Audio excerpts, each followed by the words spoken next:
The first day of the Democratic National Convention will spotlight First Lady Michelle Obama. And we do have an unsettled week ahead, and it continues this morning. Heavy rain already racing through parts of the area. We'll talk about it next. And today is the last day those affected by Tropical Storm Debbie can register for federal help. Live from the WTXL studios, this is ABC 27 HD's Sunrise.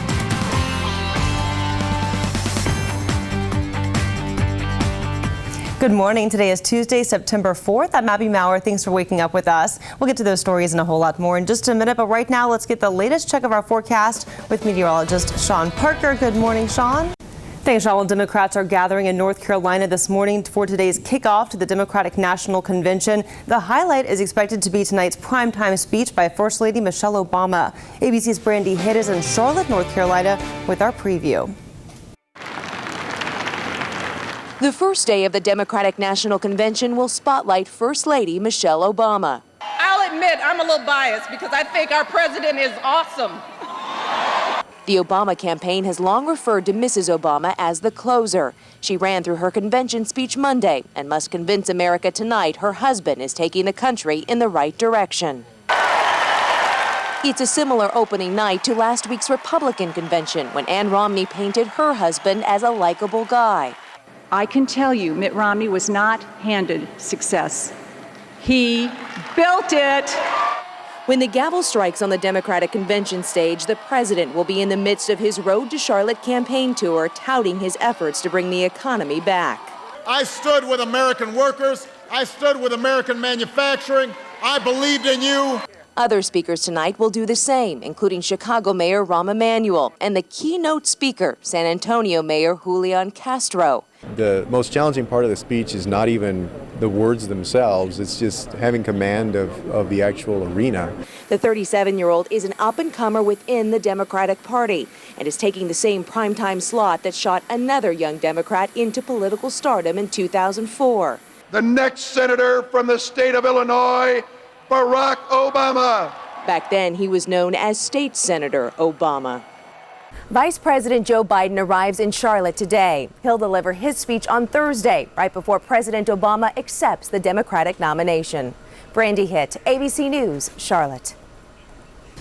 Today is the last day for victims of Tropical Storm Debbie to register for federal assistance. Those affected can call 1-800-621-FEMA. The phone lines are available from 7 a.m. to 10 p.m. or you can visit disasterassistance.gov. More than 16,000 households have contacted FEMA for assistance or information. The agency has approved grants totaling more than $22 million. And businesses affected by Tropical Storm Debbie can also benefit from federal disaster assistance. Businesses of all sizes as well as nonprofit organizations can apply for disaster loans from the U.S. Small Business Administration. Well, drivers, listen up. Starting today, lane closures will take place in the westbound inside lane of Interstate 10 in Gadsden County between mile markers 170 and 169 while crews install new guardrails. The lane closures will go on through Thursday, September 6th. Daily lane closures will remain in effect from 7 a.m. until 6 p.m. Drivers and pedestrians are reminded to use caution while traveling through the work zone.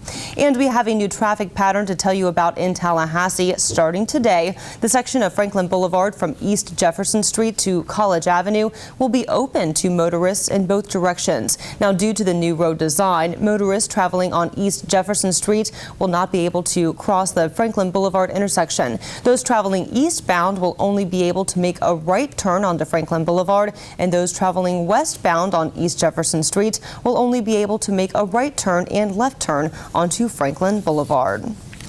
This morning, Tallahassee police are still searching for answers on two separate shootings at local establishments, both taking place within the last 2 weekends. Officers say the recent shootings in Tallahassee have occurred during late hours around the same time people get out of clubs and bars. One man was shot and killed at the Monroe Street Club and Pool House around 3 a.m. on August 25th. Police arrested Cedric Newby, who's been charged with first-degree murder. Meanwhile, right across the street, police are still searching for a suspect in the Circle K shooting, which is about 5 minutes away from the Edge nightclub. Now, the Wine Loft bar is not in that particular area, but the assistant bar manager says each club or bar should have a plan to prevent this crime from happening. I think that if you're kind of prepared for something like that, then you know what to do to stop it from happening. Like if it were to happen here, our first reaction would be to figure out why did it happen and how do we stop it from happening again. Robinson says the wine loft doesn't require strict dress codes, but he's aware of many bars and clubs who do, however, enforce dress code to make it easier to spot weapons.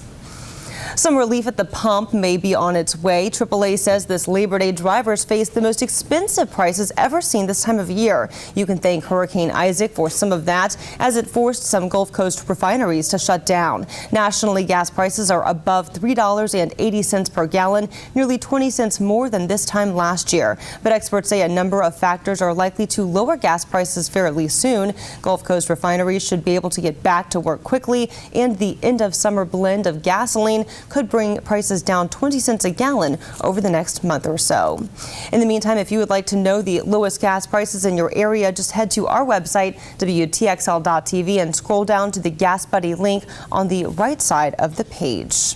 Also, over the Labor Day holiday, tanned and toned bodies were on display Monday at the annual Labor Day Muscle Beach Championship in Venice Beach, California.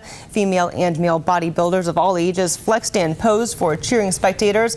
Competitors say the Muscle Beach Venice contest is one of the best on the circuit. Sean, I guess we forgot to go. Man. One of those ladies comes up and says, "Do you want to arm wrestle?" You say no. You say no. Just pay whatever the bet was going to be and just toss it right on down. That's a lot of work. That's a lot of work. I was working on my softball swing yesterday afternoon, though. You were? Yeah, playing in a somewhat competitive league with the city. Some of the guys over at the National Weather Service asked me to play, and I kindly obliged. So if you're in the somewhat competitive men's softball league, watch out for the Bolts. We're coming at you. Oh, there you go. Your team is called the Bolts. Yep, whole bunch of meteorologists. I like or that. on the Bolts. Now, did it rain on you guys yesterday afternoon? No, it was 95 degrees. Ooh. It was so hot. Jess had the day off. We went out there, played a little slow pitch, and it was a good time. It was a good time, but it was a hot time, and our next game, the Bolts' next game, is at 6:45 on Wednesday night. Could be a little rocky by then, a little wet, but a little water never hurt anybody, especially when it's that hot. Refreshing showers and, well, the potential for some flooding rain happening right now across some of the tri-state area. We'll take you on a radar tour, get you out the door, and ready for your Tuesday next. You're watching ABC 27 HD's Sunrise with Abby Maurer.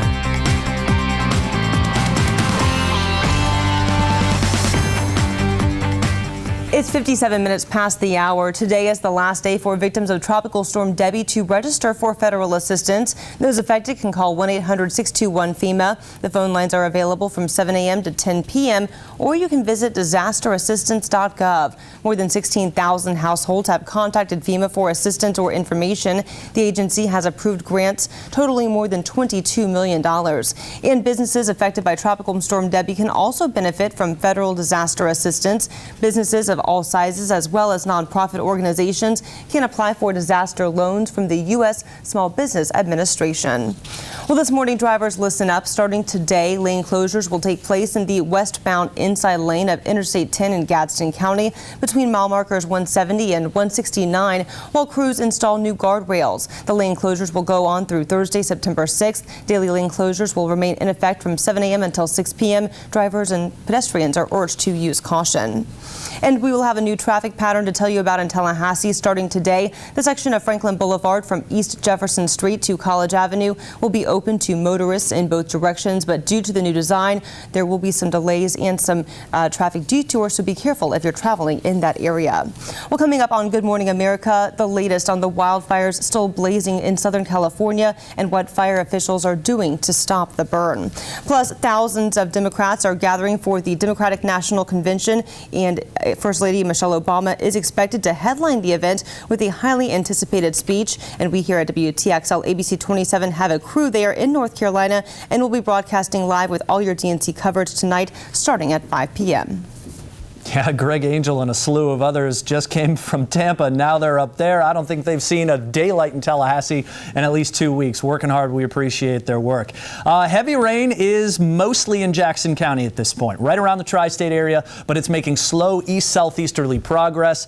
Umbrellas up for an unsettled day today. When it rains, it pours. The flood threat and periodic gusty winds are your biggest weather inhibitors today. 90 degrees at noontime, 87 by 5. So when it's not raining, it is going to be steamy. Heat index could push between 94 and 97, but I will say the heat's not going to have as much time to be overwhelming and long lasting because of how much rain and cloud coverage that we're going to have out there. High rain chance through Wednesday, Thursday, Friday, Saturday. By Saturday afternoon into Sunday, things really start to break down, and our weather pattern, well, it just looks great. 89 and sunny and not that humid by Monday. You can get through this week for that. Exactly, but take the umbrella to you for work or school. Thanks for joining us this morning. We'll see you through GMA and back here at 5 at noon. Noon's first.